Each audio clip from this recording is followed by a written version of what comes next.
la promotion de votre église, pour la promotion de vos produits. Cher honorable ministre de Dieu, honorable chantre de Dieu, l'émission Face du Christ est là pour vous. Chers frères et sœurs, suivez toutes les actualités de vos artistes, l'évolution de l'église à travers le monde. Face du Christ, la référence de la différence, c'est notre expérience. Hit parade. Et pour l'Europe vers l'Afrique, Face du Christ, Amérique vers l'Asie, Face du Christ, Océanie, Australie, suivez la drogue. Mesdames et messieurs, bonsoir à tous qui nous suivent partout dans le monde. Vous êtes bien sur votre chaîne Congo Yassika One TV. Et je ne suis pas toute seule, j'ai pour vous une invitée spéciale qui vient de loin, qui vient nous bénir pour ma toute première émission sur Congo Yassika One TV. Et notre sœur qui est l'évangéliste Esther Blessing. Bonjour évangéliste Esther Blessing. Bonjour maman Benakapi. Comment vous allez? Ça va bien par la grâce de Dieu. Les fêtes se sont bien passées? Par la grâce de Dieu. Amen, amen, amen. C'est notre toute première émission de l'année, de cette année. Et j'aimerais juste lever quelque chose en vous présentant. J'ai remarqué que votre ministère, c'est nom Mission mondiale Femmes de valeur. Oui. Pourquoi Femmes de valeur? Au fait, j'aimerais d'abord saluer le public qui nous suit de partout et vous remercier aussi pour l'invitation. Et par la grâce de Dieu, le ministère se nomme Mission mondiale Femmes de valeur.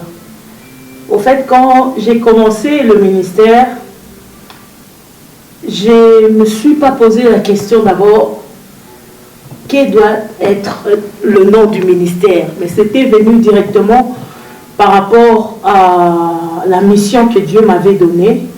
Et la mission avait commencé d'abord, c'était Dieu m'a parlé par rapport à la femme.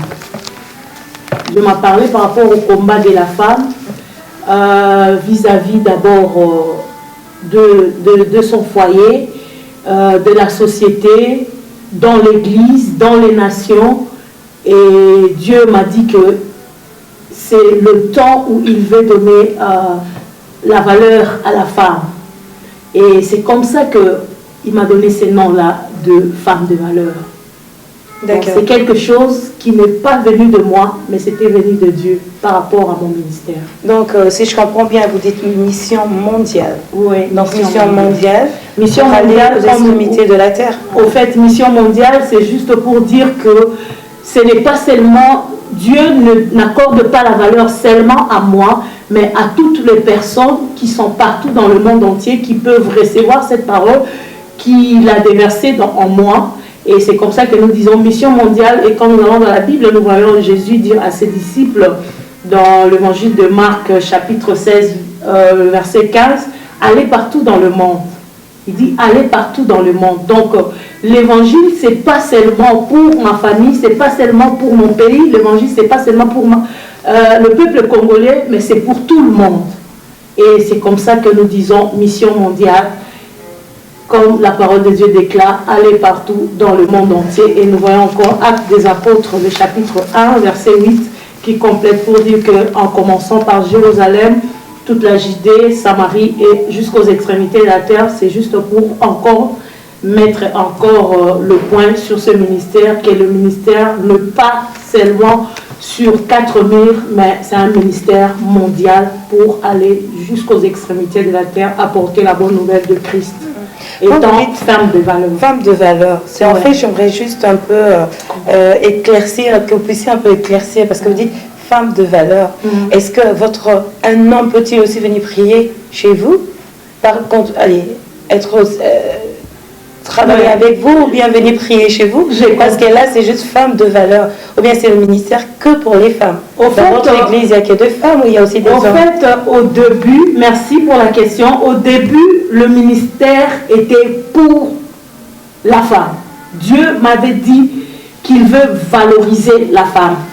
Et au travers de ces ministères, il a commencé à me donner le message de salut pour évangéliser, réveiller la femme, conscientiser la femme, relever la femme, aider la femme à comprendre qu'elle est utile dans la société. Et c'est comme ça que le nom a commencé par la femme de valeur. Et à la longue, quand nous avons continué dans la mission, le Seigneur a quand même approché les hommes à mes côtés qui ont commencé à travailler avec moi, à soutenir la vision. Et Dieu a commencé à ouvrir la vision. Nous devons comprendre que quand la vision commence, Dieu peut commencer par quelque chose de petit, mais au fur et à mesure que vous marchez avec Dieu, il est en train d'ouvrir, d'agrandir la vision. Et Dieu a commencé à agrandir la vision en me disant que la femme est représentée aussi par l'Église. L'Église est représentée aussi par la femme que nous appelons l'Église corps du Christ, comme nous disons que l'Église est l'épouse de Christ. Et le Seigneur a commencé à m'ouvrir que tout tout individu est femme pour Christ. C'est ça. Et est une épouse de Christ. Et c'est comme ça que j'ai commencé à comprendre que ce soit l'homme, que ce soit la femme, nous sommes tous des femmes de valeur. Oui. Et aujourd'hui, nous remarquons aujourd'hui qu'avec cette émancipation de femmes, que les femmes veulent trop prendre le devant. Elles veulent maintenant prêcher, elles veulent être responsables à l'église. Des fois, elles s'occupent d'une église sans être mariée. Elle est toute seule, sans être mariée. Elle s'occupe d'une église. Pensez-vous aujourd'hui que la femme peut apporter une différence par rapport à l'église ou à l'évangile? J'aimerais dire ceci. D'abord, l'appel n'a rien à voir avec le mariage. Parce que quand nous regardons dans la Bible, il y a des femmes qui ont servi Dieu dans la Bible. Lorsque Dieu s'est apparu à Marie, elle n'avait pas Joseph à ses côtés. C'était Marie avec l'ange. Marie était dans sa chambre. Marie était déjà servante de Dieu. Et l'ange lui est apparu. L'ange a commencé à lui parler. Elle était servante, mais elle n'exerçait pas dans le temple. Elle n'était pas... Non, j'aimerais juste... Aujourd'hui, les femmes veulent prendre le devant. J'aimerais juste arriver là où vous allez. Mais j'aimerais juste commencer par vous dire que le mariage n'a rien à voir avec l'appel. Parce que lorsque Marie a été appelée, elle n'était pas encore mariée. Elle n'était pas encore sous le toit de son mari. Elle était encore chez eux. Et l'ange lui est apparu, lui a donné la mission. Et quand elle a reçu la mission, Dieu a confirmé son appel à Joseph. Joseph n'était pas encore son mari. Joseph n'était pas encore son mari. En Israël, le fiançailles est considéré comme mariage, mais ils n'étaient pas encore mariés. Mais Dieu a confirmé à Joseph, il a dit de ne pas répudier Marie, mais de la prendre en mariage pour femme, parce qu'elle devait accomplir une mission. Quand nous allons dans le livre de l'évangile de Luc, nous parle de la prophétesse Anne. On nous parle qu'elle était veuve. Elle ne quittait pas les temples. Elle servait Dieu matin, midi, soir, dans les jeûnes et prières. Cette femme-là, quand elle était mariée, on ne nous a pas parlé de son appel, mais on nous a parlé de son appel quand elle est devenue veuve. Donc pour dire que la femme peut travailler, la femme peut servir Dieu en étant célibataire, en étant veuve. Mais son apport à l'église, c'est là où il y a plus le problème. Si la femme ne sait pas à quoi elle est appelée, elle peut devenir un problème dans l'église. Elle peut causer beaucoup de dégâts à l'église. Et cela est réciproque, hein, ça peut être pour l'homme ou pour la femme. C'est ça, c'est ça. C'est ça. Ils ne connaissent pas leur appel, ils commettent beaucoup d'erreurs. En fait, la femme, en tant que leader, c'est mieux qu'elle soit mariée ou qu'elle ait un partenaire à ses côtés qui peut l'équilibrer, l'aider à pouvoir bien marcher dans le ministère que Dieu lui a confié. Mais ce n'est pas nécessairement qu'elle doit être mariée. Tout en étant aussi célibataire, elle peut bien assumer sa charge si elle a de très bons collaborateurs qui peuvent la soutenir pour faire l'œuvre. Mais elle n'est pas nécessairement appelée à être leader. La femme peut travailler à l'église étant diaconesse. Nous connaissons plusieurs diaconesses dans la Bible. La femme peut servir en église, dans l'église étant protocole, étant responsable de maman. Donc il y a plusieurs tâches que la femme peut assumer, que la femme peut exercer dans l'église, toujours sous la direction soit d'un pasteur, soit d'un apôtre, voilà.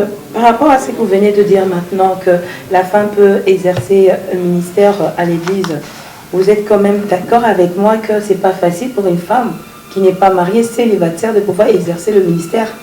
Quand je dis exercer le ministère, être responsable d'une église sans étant mariée.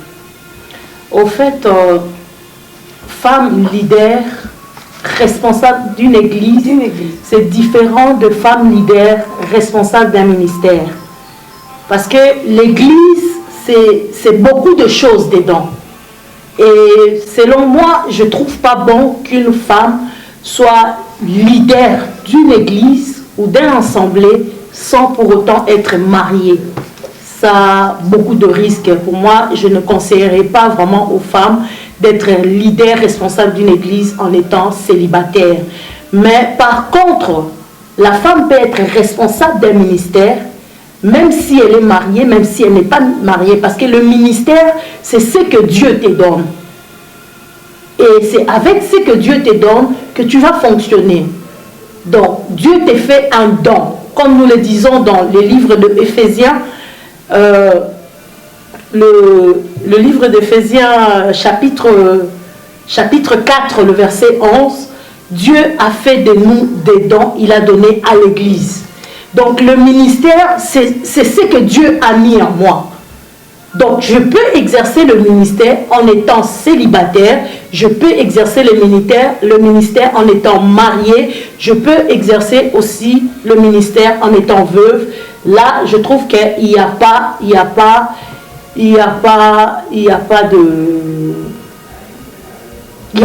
d'inconvénient à cela. Est-ce que la beauté d'une femme aujourd'hui, la beauté d'une femme dans l'église, est-ce que cela n'est pas un atout? La beauté d'une femme. Parce que je crois, allez, une femme qui exerce le ministère. Non, je ne parle pas de la beauté.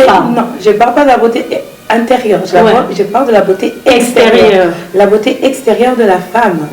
Est-ce que c'est là un atout pour pouvoir attirer les fidèles? Parce que je sais souvent quand c'est une belle femme, les hommes sont souvent attirés pour dire que non, cette femme, elle prêche bien et en plus, c'est une belle femme. Est-ce que cela ne fait pas un atout pour attirer aussi les fidèles? Faisons la part des choses. Quand nous parlons de femmes, vous parlez de femmes en tant que ministre ou femmes en tant que... Femme responsable de l'Église en tant que ministre. Exerçant un ministère. Au fait, la Bible dit dans les livres de Proverbes, le verset 31, le chapitre 31, verset 30, je vais lire cela. La grâce est trompeuse, la beauté est vaine, la femme qui craint l'Éternel est celle qui sera louée. Qu'est-ce que je veux dire par là? Je peux avoir la beauté extérieure, mais cela ne me donne pas l'occasion d'attirer les gens vers Christ.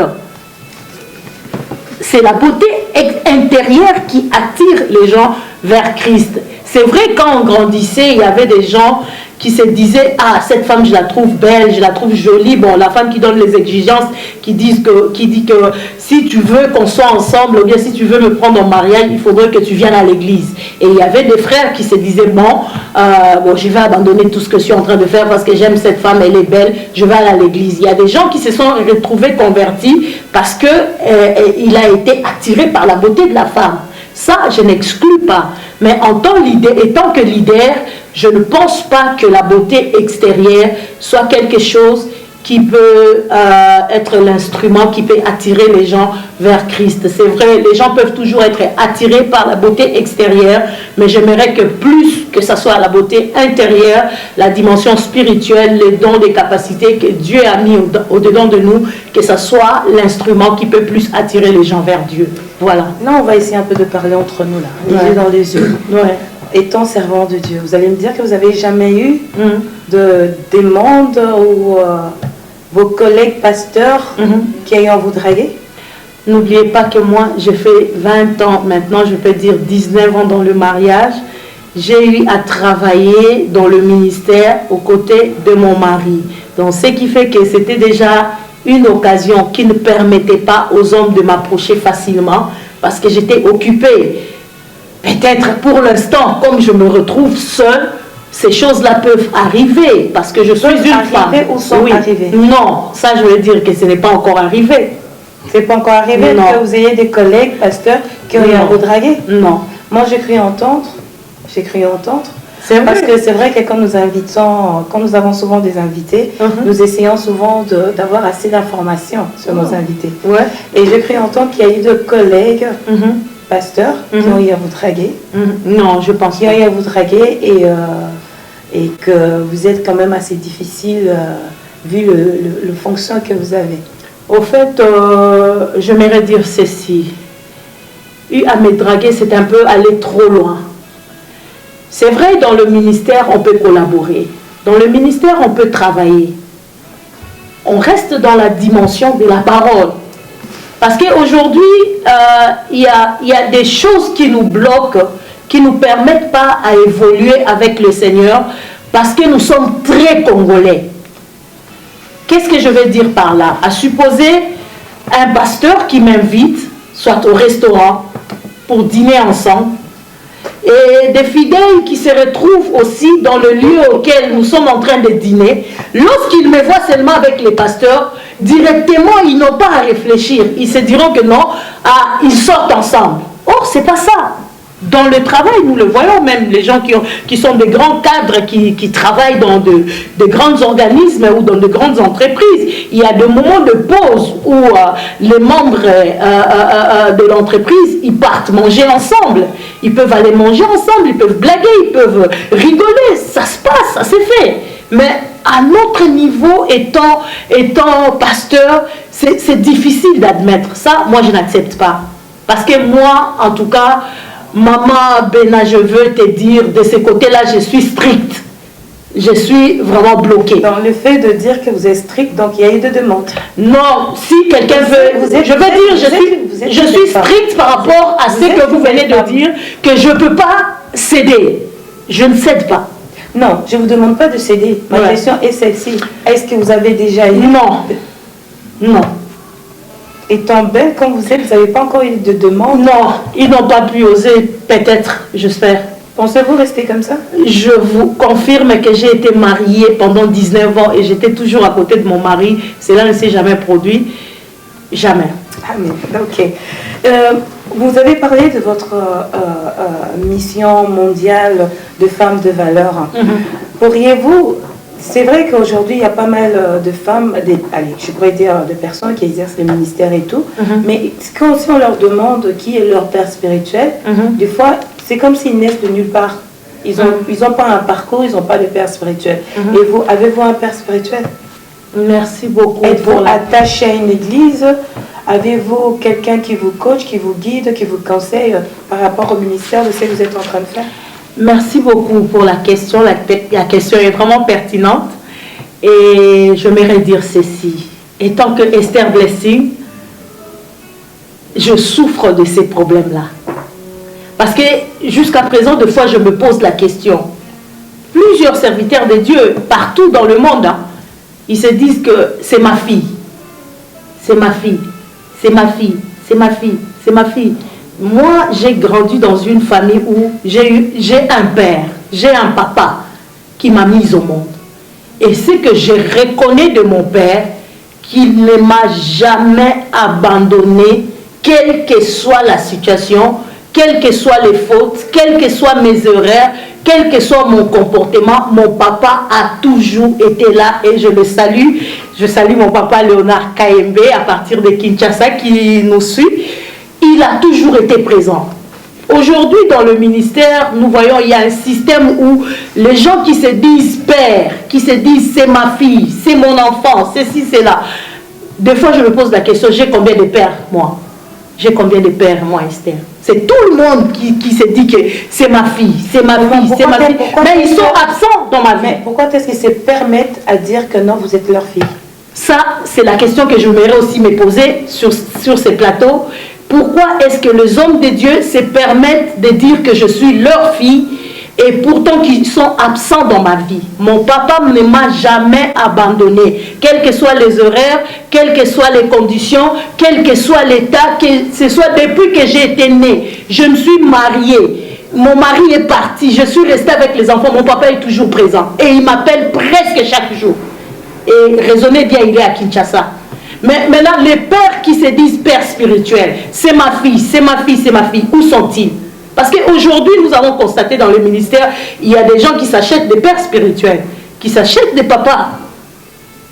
Dans les offrandes, dans les dîmes, ceci, cela, ils s'achètent des papas. Mais un père, c'est pas quelqu'un qu'on doit acheter. Un père, c'est quelqu'un qui te donne vie. Pourriez-vous juste un peu expliquer quand vous êtes en train de dire qu'ils achètent le pasteur? Oui, ils achètent les pères. Ils achètent les pères. Ouais. Comment est-ce qu'ils achètent le père? Ils achètent les pères parce qu'il est là, il n'a pas de père. Il peut appeler un père à Kinshasa ou bien il se connecte à un homme de Dieu à partir de Nigeria, à partir de Côte d'Ivoire, à partir des États-Unis et il lui demande de l'adopter. Et le père qui se dit, bon, il faut m'envoyer chaque fin du mois, tu m'envoies le dîme, il faut me donner la situation, l'évolution de l'église, du ministère, tout cela. Et pourtant, quand on regarde bien, cet homme de Dieu-là, ou cette femme de Dieu-là, elle a un père qui l'a mis au monde. Parce que nous avons de pères spirituels. Mais ils n'essayent pas d'acheter d'autres pères parce que peut-être le père qui l'a mis au monde, on ne parle pas de père physique. Oui, le père spirituel. Le père spirituel qui l'a mis au monde ne reflète pas. Ça n'a rien à voir, maman, ça n'a rien à voir. Le père spirituel, il peut refléter ou il ne peut pas refléter, il reste ton père. Ton père, même si il se saoule, il prend l'alcool, il dort par terre, même si il est prostitué, même s'il a plusieurs femmes, c'est ton père. On ne change pas de père. Ça, c'est un évident qu'on doit accepter. Mais le problème est qu'il n'y a pas de liaison entre le père et les fils, entre le père et les filles. Ça, c'est là où il y a le problème. C'est ça le problème qu'on doit vraiment exposer et puis poser aux aînés. D'où vient ce problème qui fait qu'aujourd'hui, le père spirituel et les enfants ont souvent du mal à pouvoir rester longtemps en bons termes. Parce que bien souvent, nous remarquons que quand le père spirituel a un enfant, je pourrais dire à l'église, commence à exercer à l'église et tout, il y a souvent cet esprit de rébellion à l'église. C'est pas dû peut-être au père spirituel qui était déjà rébellion, qui a dû naître aussi des enfants rebelles. Ça, c'est une évidence qu'on ne peut pas le régner. Mais qu'est-ce que je veux dire par là? Quand vous êtes père, vous devez connaître vos enfants.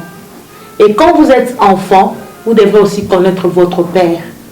Ça, c'est quelque chose qui ne s'achète pas, qui ne se change pas, qui ne se contredit pas. On reste père, on reste enfant. Je veux vous donner un verset dans la Bible. Nous allons dans l'évangile de Jean.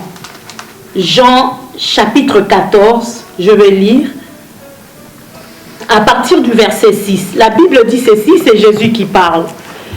Jésus lui dit, je suis le chemin, la vérité et la vie. Nul ne vient au Père que par moi. Si vous me connaissez, vous connaîtrez aussi mon Père. Et dès maintenant, vous le connaissez et vous l'avez vu. Philippe lui dit, Seigneur, montre-nous le Père, et cela nous suffit. Jésus lui dit, il y a si longtemps que je suis avec vous, et tu ne m'as pas connu, Philippe. Celui qui m'a vu a vu le Père. Comment dis-tu, montre-nous le Père? Ne crois-tu pas que je suis dans le Père et que le Père est en moi? Les paroles que je vous dis, je ne les dis pas de moi-même, et le Père qui demeure en moi, c'est lui qui fait les œuvres. Croyez-moi, je suis dans le Père et le Père est en moi. Croyez du moins à cause de ses œuvres. Alléluia. Donc ici, on nous parle de la connexion. La connexion entre le Fils et le Père. C'est ce qui nous manque aujourd'hui. Nous voyons Christ, il était avec le Père. La Bible dit, il est descendu. La parole s'est faite chair. Elle a habité parmi nous. Donc Christ est venu pour représenter son Père qui est dans le ciel. Et nous avons vu pendant le parcours de Jésus, il a opéré les miracles, il a fait l'œuvre de Dieu, il a exercé son ministère et son ministère avait l'impact parce qu'il était connecté au Père. Son ministère avait de l'impact parce que la liaison là était très bien établie. À chaque fois où Christ parlait, il parlait de son Père. Quand comme si son Père était sur la terre. Mais son Père, c'était le Dieu invisible qui est représenté par le Christ. Donc, moi, je pense que dans le ministère, le Père doit laisser aussi le Fils exercer le ministère. Parce que lorsque le Fils exerce le ministère, les gens verront l'image du Père au travers du Fils ou au travers de la fille. Et tout ce que nous pouvons accomplir, tout ce que nous pouvons donner, tout ce que nous pouvons faire, nous l'avons reçu de nos pères. Moi, j'ai un Père. J'ai un Père qui m'a mise au monde, qui m'a nourri, si je peux dire, qui m'a fait porter les couches, qui m'a fait voir les biberons, les laits maternels. Et aujourd'hui, si je me défends, aujourd'hui, si je parle de Dieu, aujourd'hui, si j'ai le ministère, j'annonce la parole, c'est parce que j'ai eu le temps de rester sous l'autorité d'un Père spirituel qui m'a prise en charge, qui m'a mis naître, qui m'a vu naître, qui m'a vu grandir. Et aujourd'hui, il doit être fier de ce que je suis devenue. Et s'il y a contradiction, il n'y a pas liaison, il n'y a pas connexion entre le Fils et le Père, ou entre le Fils et le Père, là, quelque part, nous sommes hors la parole de Dieu. Et là, êtes-vous pour ou contre le Père spirituel? Je suis pour le Père spirituel dans le sens où le Père reconnaît son Fils et que le Fils reconnaît son Père. Pas dans le cadre où les gens partent acheter des pères ou des pères qui acceptent d'acheter des fils ou des filles spirituelles. Là, vous avez soulevé sur Dieu et Jésus. Et vous avez dit Jésus a dû exercer son ministère. Ouais. On dit on ne donne que ce qu'on a. Donc si Jésus a pu exercer son ministère, c'est parce qu'il a reçu de son Père. Ouais. Donc, êtes-vous d'accord avec moi qu'il y a beaucoup qui reçoivent de leur Père spirituel et que si le Père spirituel a un mauvais comportement, si le Père spirituel a des choses qui fait qu'ils ne feront pas gloire à l'Éternel, c'est normal que ça soit contagieux, que les enfants puissent aussi faire les mêmes choses. En fait, je ne veux pas plus regarder dans l'angle négatif. Parce qu'aujourd'hui, c'est des choses quand même nous. Oui, je vais arriver. Je vais arriver. Rare de voir aujourd'hui le Père spirituel ou bien les enfants spirituels avoir le même Père. Je vais arriver. Étant élevé et dire que c'est mon Père spirituel. Je veux arriver. Qu'est-ce que je veux dire par là? Écoutez, il y a une liaison qui se tisse entre le Père et le Fils, ou le Père et la fille. Mais nous avons un problème aujourd'hui. Il y a le Père, il y a le Fils ou la fille. Et il y a aussi ceux qui viennent après, que nous pouvons appeler les petits-enfants. Dans l'Église, il y a des enfants qui ont déjà atteint la maturité, qui ont reçu l'appel de Dieu. Et ces enfants-là doivent être orientés à prendre déjà leurs responsabilités dans le domaine où Dieu les a appelés. Et il y a des enfants qui sont dans l'église, qui n'ont pas de ministère, qui ne sont pas appelés, qui sont appelés à demeurer sous l'autorité de leur Père spirituel jusqu'à ce que Dieu les appelle, si je peux le préciser. Mais il y a des enfants qui sont déjà sortis dans l'église, qui ont l'appel. Ces enfants-là, restez vos enfants, même s'ils ne sont plus dans l'église. Le problème que tu m'as posé par rapport au comportement du Père, je l'ai expliqué tout à l'heure. J'ai dit on ne change pas de Père. C'est vrai, nous héritons certaines choses de nos parents. Mais dans la Bible, quand nous regardons maman, les disciples de Jésus, ils ont ressemblé aussi à leur maître. Mais ce n'a pas été facile. Ils prenaient tout de Jésus. Et quand Jésus n'était plus là, quand nous regardons le livre d'Actes des Apôtres, ce sont les mêmes disciples-là qui étaient avec Jésus. Ils sont devenus des apôtres. Ils ont commencé à marcher sur les traces de Jésus. Ils ont opéré beaucoup de miracles. Ils ont fait beaucoup de l'impact dans leur ministère. La Bible dit, avec Dieu, nous ferons des exploits. Le ministère doit exploser. Le ministère doit impacter les gens. Le ministère doit transformer les gens. Le ministère doit faire des bruits. Pas les bruits comme nous voyons aujourd'hui. Chaque semaine, publier les affiches. Chaque semaine, être invité quelque part. Chaque semaine, organiser des activités, chaque mois faire de bruit sur Internet, sur YouTube pour qu'on sache que votre ministère existe. Non, ça c'est pas l'impact dans le ministère. Dans les livres des apôtres, nous voyons comment les disciples, les apôtres de Jésus étaient en train d'opérer des grands prodiges, d'opérer des grands miracles, de faire de l'impact dans leur ministère. Ils n'avaient pas l'Internet, ils n'avaient pas le YouTube, ils n'avaient pas de Facebook, ils n'avaient pas toutes ces choses-là pour évangéliser, pour faire de bruit, pour faire de l'impact. Mais qu'est-ce que je veux dire? Aujourd'hui, nous avons tous les moyens techniques pour propager la parole de Dieu. Mais cela ne nous déconnecte pas à nos pères. Je peux avoir plus de l'impact, je fais des guérisons, je fais des miracles, je fais des grandes campagnes, je fais beaucoup de choses. Mais j'ai besoin d'une autorité spirituelle qui peut aussi me protéger. Mais Jésus, j'ai dit, maman, il a été humilié, il a été abandonné, il a été délaissé, il a vécu toutes sortes de situations sur la terre. Mais lorsqu'il était mort, qui l'a fait ressusciter? Est-ce que je peux avoir la réponse, moi? C'est moi qui pose les questions. Ouais. C'est Dieu qui a ressuscité le Christ au travers de son esprit. Vous voyez? Donc il y a toujours cette communion-là, l'union-là, la liaison, la collaboration, hein, la complémentarité dans l'exercice du ministère. Donc on ne peut pas exercer le ministère sans père spirituel. C'est vrai, il y a d'autres doctrines qui se disent que nous avons déjà Abraham, Christ a tout accompli, c'est tout, on n'a plus besoin de père spirituel ou mère spirituelle, ceci, cela. Mais pour une bonne orientation, étant jeune dans le ministère, surtout pour ceux qui commencent, ils ont besoin vraiment des aînés qui ont l'expérience, qui ont l'esprit de Dieu surtout, maman. Parce qu'il y a l'histoire de jeunes prophètes, vous connaissez dans la Bible. Le jeune prophète et le vieux prophète, il a été là pour désorienter le jeune prophète. Donc nous devons, à chaque fois que Dieu met quelqu'un devant nous, prendre aussi le temps que l'Esprit nous aide, surtout pour la connexion de l'exercice du ministère. Nous avons besoin de l'Esprit de Dieu.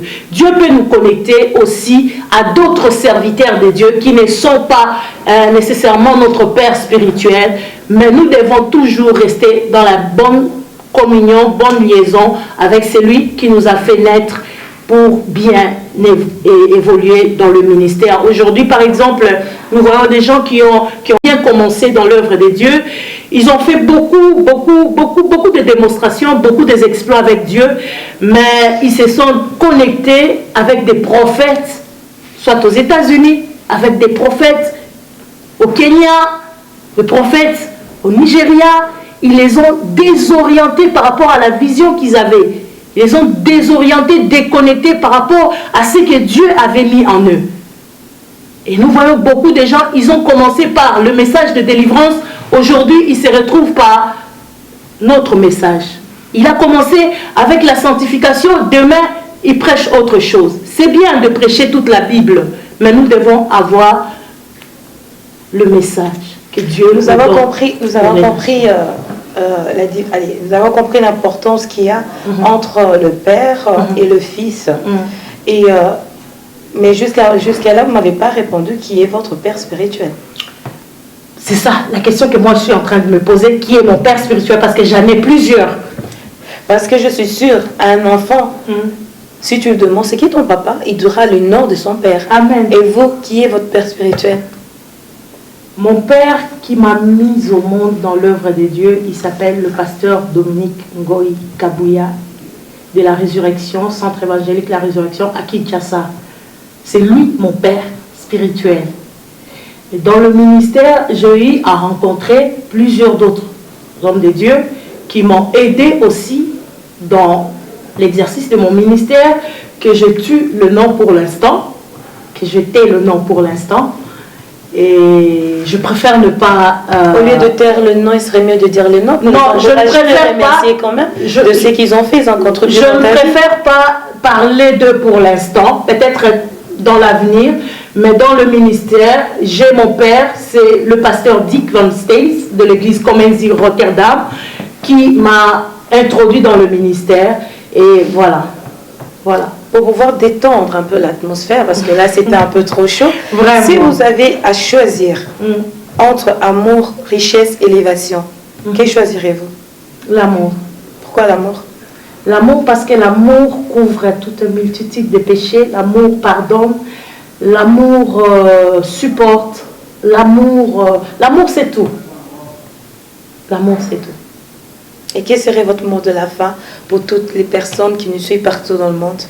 Le mot de la fin est juste d'encourager une personne qui est dans le ministère de pouvoir plus compter au Saint-Esprit, qui est vraiment notre conducteur par excellence, qui peut encore nous fortifier, nous soutenir, nous conduire dans toute la vérité pour que nous puissions vraiment impacter, pour que nous puissions avancer, faire l'œuvre de Dieu comme il se doit. Et pour un peuple de Dieu pour le peuple de Dieu qui nous suit partout dans le monde entier, j'aimerais souhaiter une bonne année 2016, que cette année vous apporte beaucoup de joie, beaucoup de force, beaucoup d'épanouissement, et particulièrement je bénis toute ma famille, la famille KMB, la famille Kabamba en entier et toute la famille chrétienne partout dans le monde entier, surtout tous les enfants de la mission mondiale Femmes des Valeurs. Soyez bénis, et je salue mon père spirituel à partir de Kinshasa, je salue aussi mon père spirituel dans le ministère à partir de la Hollande. Que Dieu vous bénisse. Voilà, nous sommes arrivés à la fin de notre émission. Nous avons été bénis par notre évangéliste Esther Blessing. Et je tiens à remercier tout le monde, partout dans le monde, vous tous qui nous avez suivis. Laisse que la paix et la joie, l'amour de Dieu demeurent dans vos vies, dans vos maisons. Au nom de Jésus, au revoir. Dans l'émission Face du Christ. Face du Christ. Pour la promotion de votre église, pour la promotion de vos produits, cher honorable ministre de Dieu, honorable chantre de Dieu, l'émission Face du Christ est là pour vous. Chers frères et sœurs, suivez toutes les actualités de vos artistes, l'évolution de l'église à travers le monde. Face du Christ, la référence de la différence, c'est notre expérience. Et pour l'Europe vers l'Afrique, face de Christ. Amérique vers l'Asie, face de Christ. Océanie, Australie, suivez la 3W.